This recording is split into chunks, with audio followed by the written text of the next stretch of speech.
আমি এখন এমন একটা দ্বীপে আছি যেখানে শুধু সাপেদের রাজত্ব, কিন্তু আমি এর থেকেও ভয়ঙ্কর জায়গায় যাব, যেমন বরফে ঢাকা একটা খাড়া পাহাড়ে উঠবো। আমি পড়ে যাবো, আমাকে নামাও নামাও। এমন একটা রাস্তায় গাড়ি চালাবো যেখানে প্রচুর মানুষ মারা গেছে। আমরা মৃত্যু থেকে আর 7 ইঞ্চি দূরে আছি। ভয়ঙ্কর শার্কদের সাথে কেজ ছাড়াই সুইমিং করব এবং আরো অনেক কিছু। আর শুরু করব এই কেজ থেকে, একটা আফ্রিকান সাফারির মাঝখানে যেখানে অনেক সিংহ, চিতা, হিপো এবং আরো অনেক প্রজাতি যেগুলো আমাদেরকে মেরে দিতে পারে। আমরা এটা কেন করছি? কারণ আমরা পৃথিবীর সব থেকে ভয়ানক 5টা জায়গায় যাব। আমি একটা সিংহ দেখতে পেয়েছি।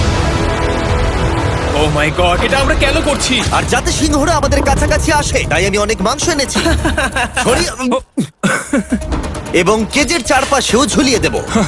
ভাই আমরা বেঁচে ফিরবো তো? কিন্তু আসলে যে কারণে এই জায়গাটা বেশি ভয়ঙ্কর সেটা হলো সূর্য ডুবে যাবার পরে আমরা দেখতে পাই না, কিন্তু ওরা দেখতে পায়।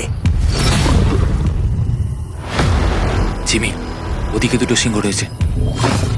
এই শব্দটা তো ঘন্টারের মতো লাগছে। না, এটা বিশাল ভাই। সবকিছু রাতে বেরোয় কেন? ভাই, আমাদের সিংহটা পুরো ঘিরে ধরেছে। আমাদের থেকে মাত্র 20 ফুট দূরে রয়েছে ওরা। সিংহগুলো আমাদের চারপাশে ঘুরেই যাচ্ছিল। আমরা হয়তো এই ভিডিওটা করতে গিয়ে মারাই যাবো। আর এটা তো সবে শুরু, কারণ এই ভিডিওতে পরের জায়গাগুলো আগের জায়গার থেকে আরো অনেক বেশি ভয়ানক হতে চলেছে। শেষে থাকবে এমন একটা দ্বীপ যেটা সম্পূর্ণ বিষাক্ত সাপে ভরা। আর এবার আমরা আইস ক্লাইম্ব করব একটা বিশাল ভয়ানক ঠান্ডায় জমে যাওয়া জলপ্রপাত। এখান থেকে ফিরে আসার কোনো উপায় নেই। এই দুটোর মধ্যে যে কোনো একটা পথ দিয়ে এই বিশাল খাড়া পাহাড়ে উঠতে হবে এই ব্লেডেড বুটস আর এই আইস পিক্সের সাহায্যে। আমার জীবনে করা এটা সব থেকে ভয়ানক জিনিস। আমার জন্য প্রার্থনা করো। জিমি, তুমি চাও আমরা এই পাহাড়টায় চড়ে ওপরে উঠি? হ্যাঁ, এটা অসম্ভব। সত্যি কথা বলতে আমার মনেই হচ্ছিল না এটা আমরা করতে পারবো। তারপর নোলানের সাথে যা হলো তাতে আমরা আরো বেশি ভয় পেয়ে গেলাম। আমি পারবো না বন্ধুরা, একটু দাঁড়াও। আমি বেরিয়ে যাচ্ছি, আমি পারবো তুমি না। হাল ছাড়তে পারো না। না, আমি পারবো না। আমার বিশ্বাসই হচ্ছে না নোলান এটা করবে। সত্যি ভাবিনি। নোলান কুইট করলো। আমরা কিন্তু প্রায় ওপরের দিকে রয়েছি। তোমরা এখন হাফ অব্দি এসেছো। ও জিমি, নিচের দিকে দেখো না। ও মাই গড। যত উঠছি তত খাড়া হচ্ছে। আমার পা, আমি গ্রিপ পাচ্ছি না। ও ও ও, ও। আরে তুমি পড়ে যাচ্ছিলে। ও মাই গড, আমি টপটা দেখতে পাচ্ছি জিমি। এটা আমার করা সব থেকে ভয়ানক জিনিস। আহ! এটা আমি পারবোই। আমাকে ওপরে উঠতেই হবে। দেখাও এটা কতটা খাড়া। প্রায় এসেই গেছি, হাল ছাড়লে হবে না। আর 10% বাকি। আমি এখন কাঁদতেও পারছি না, যদিও এসব করা আমার একেবারেই উচিত নয়। তুমি প্রায় এসেই গেছো জিমি। তবু আমি কোনো মতে এই জলপ্রপাতের উপরে উঠতে পারলাম। আমরা পেরেছি ভাই। আমরা পেরেছি। আহ, কিন্তু আমার মনে হয় নোলান একদম ঠিক করেছে। কিন্তু এবার আমরা দেখবো নোলান লিস্টের 3rd প্লেসে গিয়ে কি করে, যেটা অবস্থিত বলিভিয়ায়। সেখানকার ডেথ রোডে আমরা ড্রাইভ করব। আর এখন আমরা রয়েছি পৃথিবীর সব থেকে বিপজ্জনক রাস্তায়। এই জায়গাটা যে কোনো স্কাই স্ক্রিপারের থেকে অনেক বড়। আমি বুঝতে পারছি না আমরা কেন এখানে এলাম। মিথ্যে বলছি না, এই রাস্তায় অনেকজন মারা যাওয়ার কারণে এই রাস্তাটা 1 যুগ আগেই বন্ধ করে দেওয়া হয়েছিল। এই রাস্তায় গড়ে প্রতি বছর 300 জন মারা যেত, কিন্তু আমাদের কাছে গভর্নমেন্ট পারমিশন রয়েছে, তাই আমরা এই রাস্তা দিয়ে যেতে পারি। পারমিশন না পেলে খুব ভালো হতো। চিন্তা করো না, কিচ্ছু হবে না, না। আমার তো চিন্তা হচ্ছে।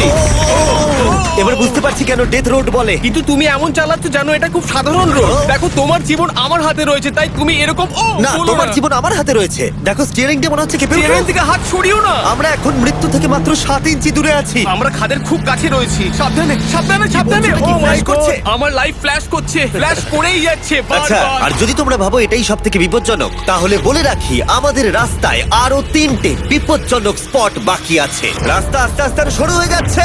এই জায়গাটা কিন্তু খুব সাবধানে চালিও। Oh my God! দেখো ওই জায়গাটা টায়ার কিন্তু মাটিতে থাকবে না, দেখতে পাচ্ছো? হ্যাঁ, সেটা আমি দেখতে পাচ্ছি। ও মাই গড, দেখো খাদটা Oh, কতটা দাঁড়াও। গভীর। নোলান, তুমি কি একটু গাইড করতে পারবে? অবশ্যই গাড়ি থেকে নামতে পারলে খুবই খুশি হব। ও দেখো পড়ে যেও না ভাই। এটা কি? একবার দেখো খাতটা কতটা গভীর। সত্যি অনেক গভীর। এখান থেকে একটা ওয়াটার হ্যাঁ, এখান থেকে আমাকে বার করো। ঠিক আছে। এটা তো পাগলামো ভাই। আমাদের গাড়িটা খাদের একেবারে কিনারায়। গাড়ির চাকা এই গভীর খাদের একদম পাশ দিয়ে যাচ্ছে। এটা পাগলামো। সাবধানে, এই জায়গাটা ঢালও রয়েছে আর খুব স্লিপও আছে। এগিয়ে এসো। নোলান, তুমি একেবারেই ডিরেকশন দিতে পারো না। আসলে আমি এখন চেষ্টা করছি গাড়ি থেকে বাইরে থাকার। অত ভালো ডিরেকশন আমি দিতে পারি না। তুমি ভিতরে ঢুকে পড়ো, কিচ্ছু পারছো না তুমি। ঠিক আছে। তাড়াতাড়ি বসো, এবার আমি স্পিড তুলবো। নোলান, তুমি কি জানো এই রাইডে কি করলে বেশি মজা হবে? কি?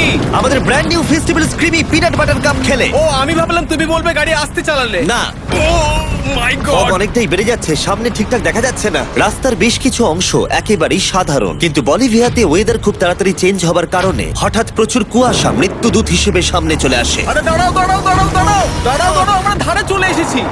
আমি ভালো করেছি তো? না, আর একটু হলে কিন্তু আমরা পড়ে যেতাম। খাদের খুব কাছে আছি। ঠিক আছে, তাহলে এদিক দিয়ে বের করি। ঠিক আছে। একটু দূর দিয়ে চলো। হ্যাঁ, আরে, ঠিক আছে। ওটা কিসের আওয়াজ হচ্ছে? আমরা অনেক কাছ দিয়ে যাচ্ছি। আমি ভাবলাম সবকিছু একসাথে মিক্স করি আর বের করি আমাদের নিজেদের ফেস্টিভ্যালস কাপ। এই কাপের সব থেকে ভালো জিনিস হলো আমরা পিনাট বাটার জার থেকে সরাসরি বের করে ইউজ করি। দেখো কতটা জ্যাব আছে, এটা দারুণ খেতে। এছাড়াও এর মধ্যে আমরা ফেস্টিভ্যালস চকলেট দিয়েছি। তোমরা হয়তো জানো না, ফেস্টিভ্যালস এর কৃষকদের আমরা যথেষ্ট পারিশ্রমিক দিই। আমরা ফেয়ার ট্রেড সার্টিফাইড বিন ব্যবহার করি। আমরা একেবারেই শিশু শ্রমিক সমর্থন করি না। ও মাই গড, এই তিনটে জিনিসই কোনো আমেরিকান চকলেট কোম্পানি করে না। নোলান, হ্যাঁ, এক যুগ তো কেটে গেছে, দেখে নাও ব্রিজটা ঠিকঠাক আছে কিনা। ঠিক আছে। আমি শিওর হতে চাই যে এটা ভেঙে পড়বে কিনা, কারণ আমি মরতে চাই না। নোলান, ব্রিজটা পরীক্ষা করো, সব ঠিক আছে? হ্যাঁ, ঠিক আছে। বিগ চকলেট তাদের কৃষকদের মজুরি কম দেয় আর শিশুদের দিয়ে কাজ করায়। শুধুমাত্র পশ্চিম আফ্রিকাতেই লক্ষ লক্ষ শিশু শ্রমিক রয়েছে যারা কোকো ফার্মে কাজ করে। তাই তোমাদের এটা খাওয়া উচিত শুধুমাত্র স্বাদে দারুণ বলেই নয়, বরং চকলেট ইন্ডাস্ট্রিকে একটা বার্তা দেওয়ার জন্য। তোমাদের কৃষকদের যথেষ্ট পারিশ্রমিক দাও আর শিশু শ্রমিক প্রতিকার করো। এটা তো পাগলামো ভাই। আমরা ডেথ রোড সার্ভাইভ করলাম। এখন অবধি আমরা সার্ভাইভ করেছি, কিন্তু পরের বোনাস প্লেসে কার্ল আর নোলান শার্কে ঘেরা সমুদ্রের একেবারে মাঝখানে যাবে।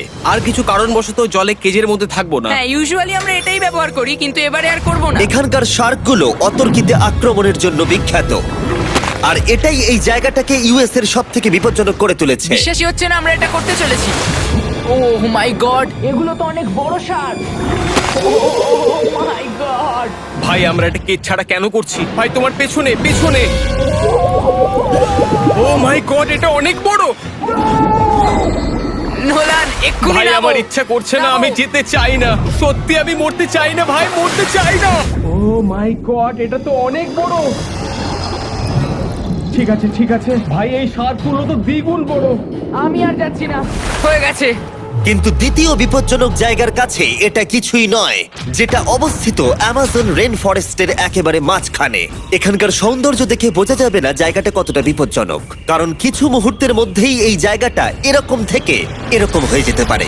একটু ঝড় বৃষ্টি হলেই এখানে জলস্রোত নেমে আসে এবং গোটা এলাকা ভাসিয়ে দেয়। আর আজকে আমরা দেখব গোকটা ক্যাটারাক্ট ওয়াটারফল, যেখানে জলস্রোত নেমে আসছে 1000 ফুট ওপর থেকে নিচে জলাশয়ের মধ্যে। আর এই মেঘলা দিনে আমার সাথে এসেছে এই যে এরা। এ হলো হেজ, 70 দিন জঙ্গলে কাটিয়েছিল। এ হলো বেলি, যে কিউবে 100 দিন কাটিয়েছিল। আমরা এখন অনেক ভয়ঙ্কর জিনিস করতে চলেছি, যেখানে মৃত্যুর সম্ভাবনাও আছে। না মানে দাঁড়াও, কি? সেটা এসো, এসো, এসো তোমরা, চলো যাওয়া যাক। আর অনেকক্ষণ পরে আরো অনেকক্ষণ পরে সাবধানে। সব থেকে পিচ্ছিল জায়গায় ট্রেক করা, বিশাল খাড়া জায়গায় যাওয়া যেখানে এখনো মানুষের পা পড়েনি। বেঁচে গেছি। আমরা শেষ পর্যন্ত গন্তব্যে এসে পৌঁছলাম। এটা একটা ওয়াটারফল, দেখতে পাচ্ছ তোমরা? মানে একবার যদি স্লিপ খেয়ে দারুণ পড়ো লাগছে। তাহলে তোমরা শেষ। আর গাইডের সাহায্যে আমরা নদীটা সুরক্ষিতভাবে পার করলাম। এই দেখো, উই! আর তারপরে আমরা কিছু দড়ি সংগ্রহ করলাম, যাতে আমরা ওয়াটারফলের নিচ অব্দি দেখতে পারি। নিচ দেখতে পাচ্ছ? ওয়াও, এটা দারুণ লাগছে। হা! কিন্তু যেমনটা আমি আগে বলেছি, এই জায়গাটা দেখতে যতটা সুন্দর, এক মুহূর্তের ব্যবধানে এটা প্রচন্ড ভয়ঙ্কর হয়ে উঠতে পারে। এখন বিশাল পরিমাণে ঝড় বৃষ্টি শুরু হয়ে গেল।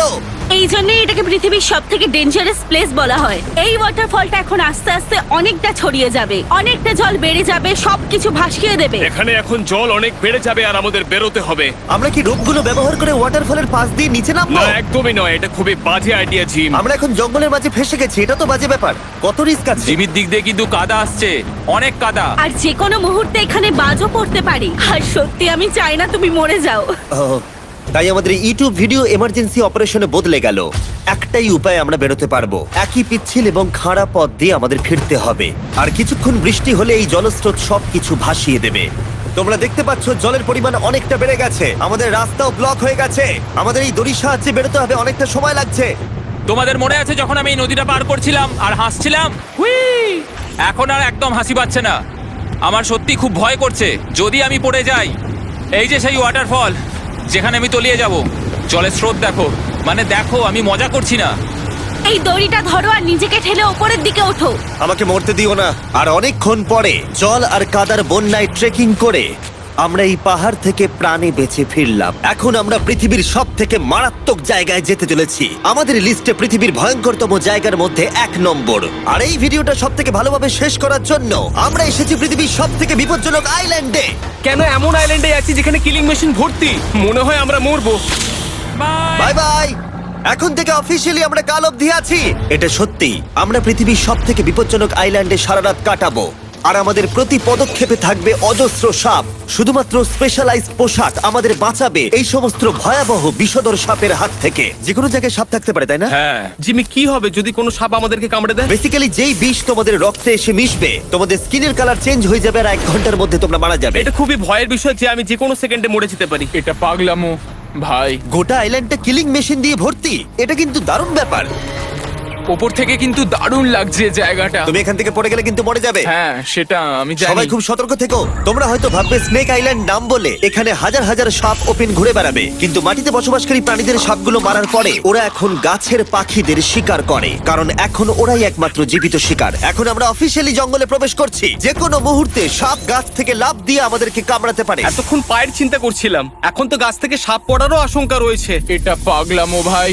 ও ও ও, এখানে একটা আছে, আমার মুখের সামনে ছিল। এই সমস্ত সাপেদের ধরে বিজ্ঞানীরা তাদের বিষ বের করবে, আর সেটা দিয়ে তারা অ্যান্টি ভেনাম তৈরি করবে। দাঁড়া, ওটা বিষধর। হ্যাঁ তার মানে ওটা আমায় কামড়ালে আমি মরে যাব? হ্যাঁ, ভালো করে কিন্তু ধরে রাখবে। এটা একটা বাচ্চা। ও না না, এ তো হারিয়ে গেল। তুমি এটাকে ফেলে দিলে? না, পালিয়ে গেল। এটা পালিয়ে গেল। কিন্তু তুমি, মানুষটা সাপটাকে এমন ভাবে ফেললো যেন আমি আমার ফোন ফেলেছি। যত আমরা জঙ্গলের গভীরে ঢুকছি, ঝোপঝাড়গুলো খুব ঘন, আমি আমার সামনে 2 ফুটও দেখতে পাচ্ছি না। যে কোনো জায়গায় সাপ থাকতে পারে। আরো বেশি সাপ দেখতে পাচ্ছি। এখানে একটা ও, ও, ও। আর ওখানে একটা। এবার কিন্তু ছাড়বে না, ঠিক আছে? ঠিক আছে। তাড়াতাড়ি ভিতরে ঢুকিয়ে দাও।